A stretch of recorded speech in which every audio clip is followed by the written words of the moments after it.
les élèves de la deuxième année baccalauréat, bonjour. Donc, toujours dans le contexte des exercices complémentaires pour la radioactivité, un exercice complet sur les transformations nucléaires.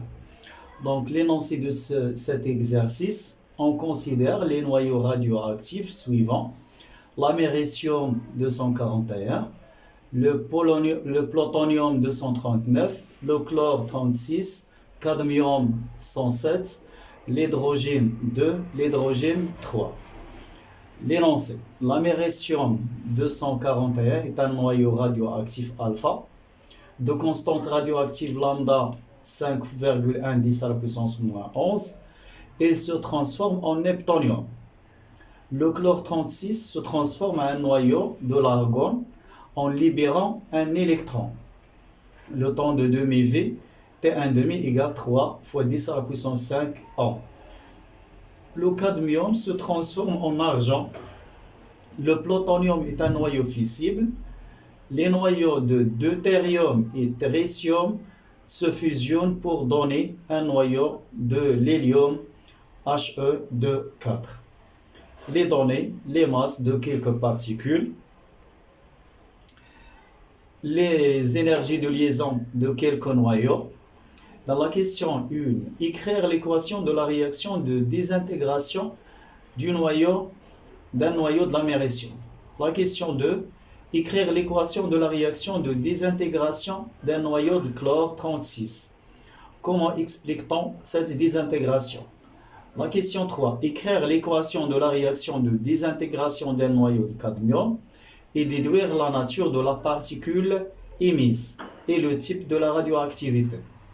La question 4, déterminer le temps de demi-V et la constante de temps, du noyau de l'américium. La question 5.1, calculer le nombre de noyaux dans l'échantillon, déduire son activité. La question 5.2, déterminer la durée T1 au bout de laquelle l'échantillon a une activité égale à 3,7 10 à la puissance 3 becquerel. La question 6, calculer l'énergie de liaison pour le chlore 36 et l'américium 241, déduire le noyau le plus stable. La question 7, calculer l'énergie libérée par la désintégration d'un noyau du chlore. La question 8, on considère un échantillon de chlore naturel.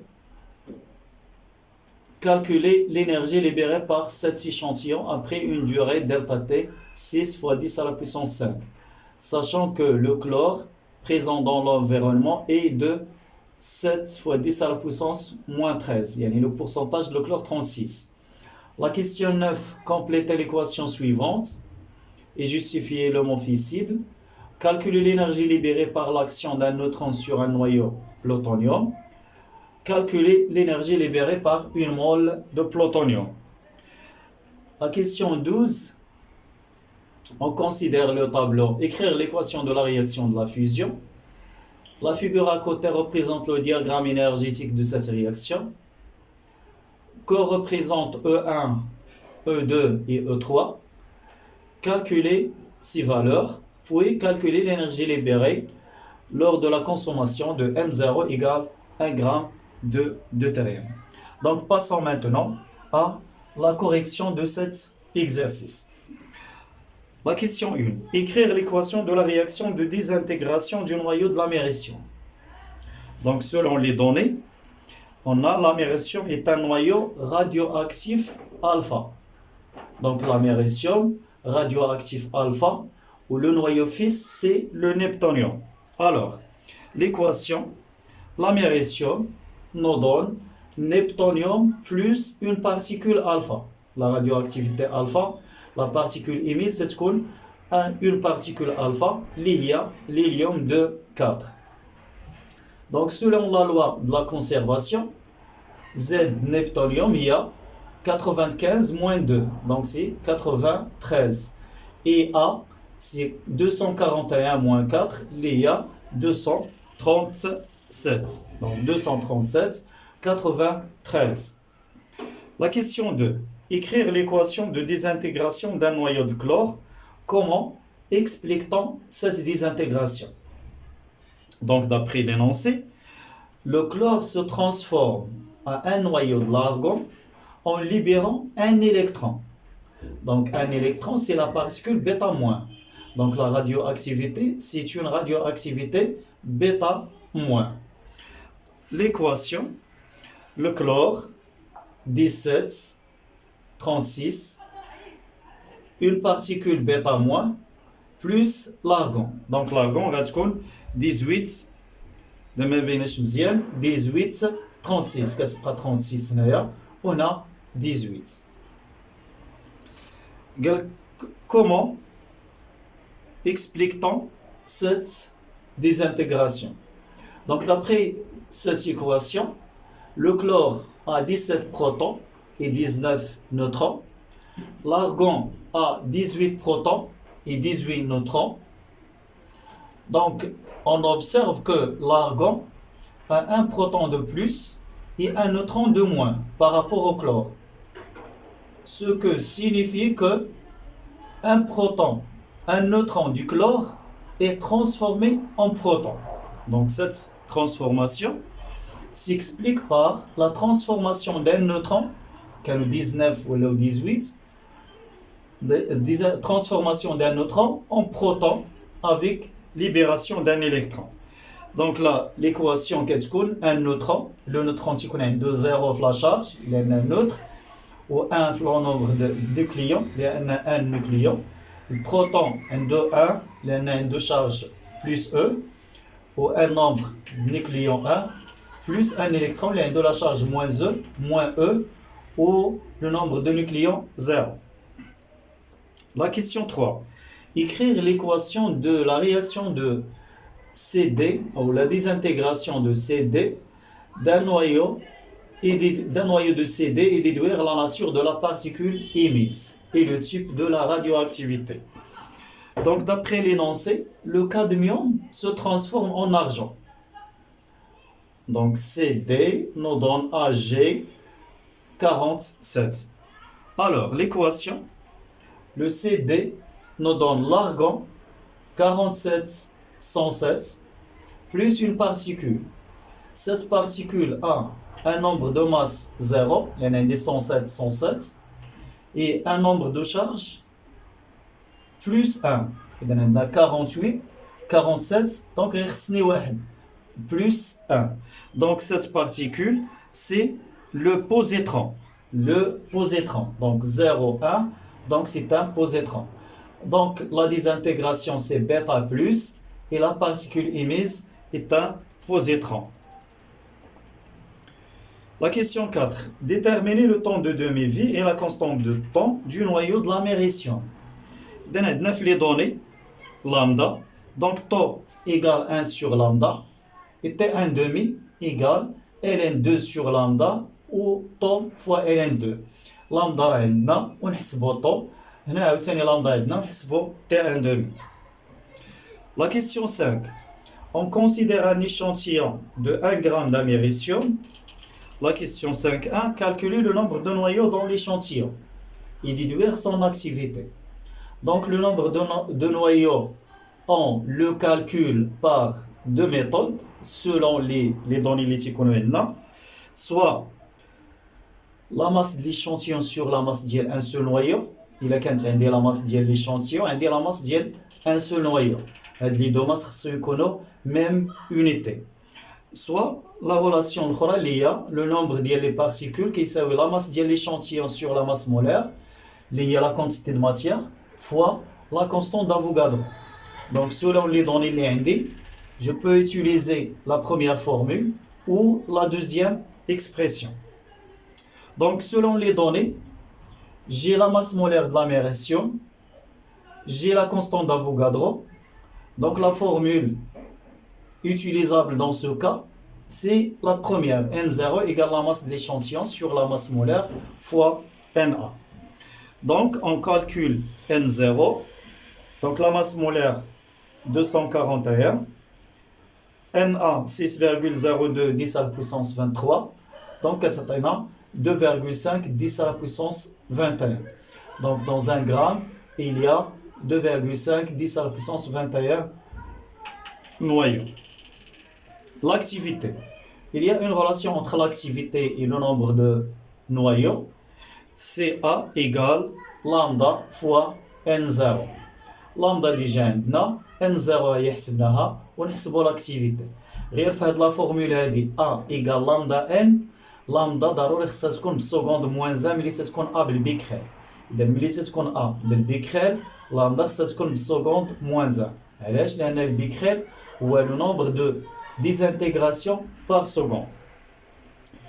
Sur la question 5.2, déterminer la durée T1 au bout de laquelle l'échantillon a une activité à 1 égale 3,7 fois 10 à la puissance 3 becquerel. Dès maintenant, la durée, c'est la relation ou la loi de la décroissance radioactive. Donc, A de T égale A0 l'exponentielle moins lambda T. La loi de la décroissance, on peut en fonction de l'activité ou là en fonction du nombre de particules, le nombre de noyaux. Soit N de T égale N0 l'exponentielle moins lambda T ou A de T égale A0 l'exponentielle moins lambda T. Donc A1 راه عندي A0 عندي اللي هي لامدا N0 حسبتها قبل لامدا عندي. إذا شنو اللي تيبقى انكوني هو T1. هذيك T1 داخله في l'exponentielle باش نخرجها تنطبق le logarithme népérien. Elle a les deux côtés de l'équation. Donc, A1 sur lambda N0 l'exponentielle moins lambda T1. On applique le logarithme népérien. Donc, le logarithme népérien de A1 sur lambda N0 égale moins lambda T1. Notre deux lambda l'autre. Donc, T1 égale moins 1 sur lambda ln de A1 sur lambda N0. اولا ممكن نستعملو عاوتاني هذاك الموان نحيدوه ونقلبو لوغ نيبيريان صافي. دونك هادي هي ليكسبرسيون ديال تي 1 كلشي راه عندنا ونحسبوها. نمشيو دابا لا كيسيون 6. calculer l'énergie de liaison pour Cl36 et l'amérition 241. Donc l'énergie de liaison égale delta M du noyau, défaut de masse noyau, fois C carré. Défaut de masse هو ZMP plus 1 moins ZMN moins la masse du noyau fois C carré. ملي تيكونوا عندنا لي ماس بلونيتي اتوميك تنحسبوهم لا ديفيرونس وتنضربوها في 931,5 وتعطينا الميغا الكترون فولت. دونك la valeur l'énergie de liaison de chlore 17 fois MP plus 19 fois Mn moins la masse de chlore fois C carré. L'énergie de liaison de l'amérition 95 fois MP plus 146 fois Mn moins la masse de l'amérition fois C carré. Et dans la différence de masse ou le défaut de masse on ضربه في 931.5 وتعطينا l'énergie de liaison. نمشيو دابا pour chercher le noyau le plus stable. Donc le noyau le plus stable, pour chercher le noyau le plus stable, on va calculer l'énergie de liaison sur A. اللي تنسميوها l'énergie de liaison par nucléon. إذا غنحسبوا هاد EL sur A. Le noyau اللي عنده هاد la grandeur صغيرة هذاك هو le noyau le plus stable. إذا اللي عنده EL sur A صغيرة هذاك هو le noyau le plus stable. La question 7. Calculer l'énergie libérée par la désintégration d'un noyau de chlore. إذا l'équation هي هادي نطبقوا هادي في لي دوني عندي لي ماس. دونك لينيرجي ليبيري تنحسبوا بعدا دلتا او هي دلتا ام في سي كاري. دلتا ام لا سوم دي ماس دي برودوي لا ماس د l'argon بلس لا ماس د الالكترون موان لا ماس ديال لي رياكتيف فوا سي او كاري. لي ماس كلهم عندي تنعوضهم وتنضرب في 931.5 وتلقاو لا فالور. وإلا بغينا نحسبوا لينيرجي ليبيري تنديرو la valeur absolue ديال delta E. إذا هذه تخرج لنا négatif و EL هي la valeur absolue de delta E. Sur la question 8, on considère un échantillon de chlore naturel qui contient un nombre N0 10 à la puissance 35. هذا الكلور ناتورال يعني فيه الكلور 37 35 36. Calculer l'énergie libérée par cet échantillon. après une durée delta T égale 6 fois 10 à la puissance 5, sachant que le rapport du noyau chlore 36 au nombre total du noyau est 7 fois 10 à la puissance moins 13. يعني le nombre ديال chlore 36 كيساوي 7 fois 10 à la puissance moins 13 fois le nombre de noyaux de chlore كامل, le chlore naturel. إذا le chlore 36 كيساوي 7 في 10 أس ناقص 13 في le nombre ديال les noyaux de chlore كامل.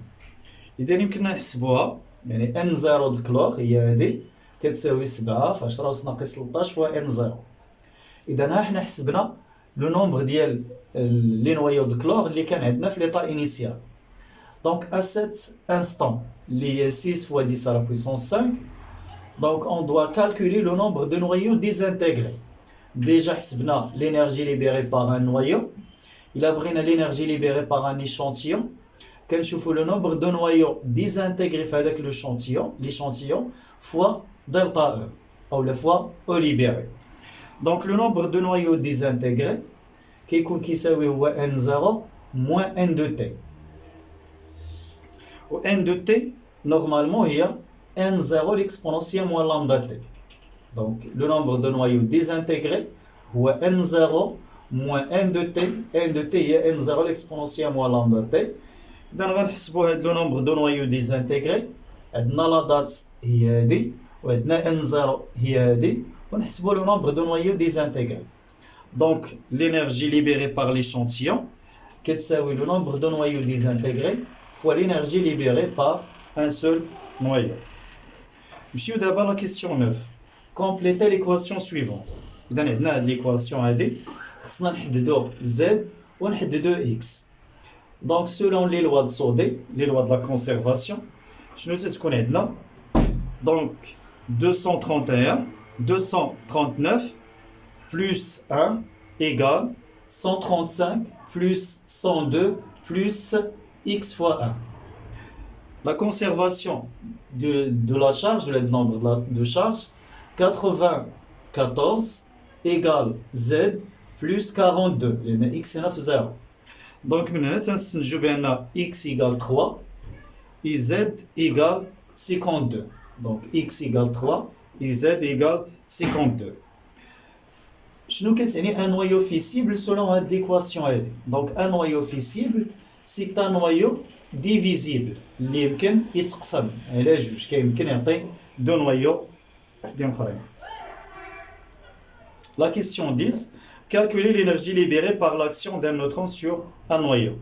Donc l'énergie libérée soit تنحسبوها de la variation de la masse في C carré, soit à partir des énergies de liaison. إذا على حسب لي دوني اللي تيكونوا عندي. هنا في هاد لا كيسيون عاطيني لي دوني اللي هما لي زينيرجي دو ليزون ديال لي نويو.